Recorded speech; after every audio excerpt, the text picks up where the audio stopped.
While I'm working on this Friday's long-form episode, which still drops every Friday at noon, I wanted to take a minute to highlight one of the most important industrial sites I've filmed.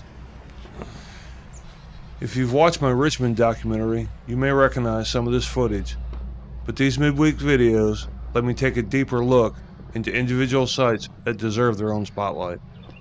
Down here in the Whitewater Gorge of Richmond, Indiana, these ruins might look like just another abandoned corner of the Rust Belt, but this place tells a different story. This isn't just a factory, it's the cradle of recorded jazz, where American music found its voice inside the hot, cramped walls of a piano plant. Starr Piano built instruments for the world, and Janette Records captured the earliest recordings of jazz, blues, and country right here. Most of it is gone now, reclaimed by the gorge, but the legacy that started here still echoes across the American music. Starr Piano began in the 1870s as a small regional manufacturer. By the early 1900s, it had grown into one of the largest piano factories in the world. They built everything in-house: cabinets, actions, iron plates, and entire families worked here. The factory dominated this gorge with multiple buildings and bridges connecting the complex. Starr pianos were shipped across the country and around the world. But the world was changing. By the 1910s, Americans were buying fewer pianos and more phonographs. Starr saw the shift coming, and they adapted. In 1917, Starr Piano launched Janette Records, a small independent label operating right here inside the factory complex. The recording studio was nothing fancy, a long narrow room with blankets on the walls and rugs on the floor. The equipment was basic, the acoustics were improvised.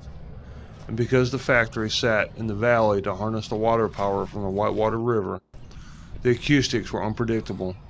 A steam whistle from the Pennsylvania Railroad just feet away could ruin a take. But the music recorded here was revolutionary. Louis Armstrong, Jolly Roll Morton, King Oliver,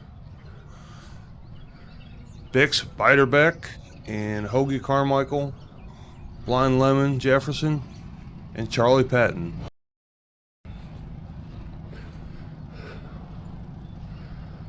Some of the earliest jazz ever put on record was captured right here in Richmond, Indiana.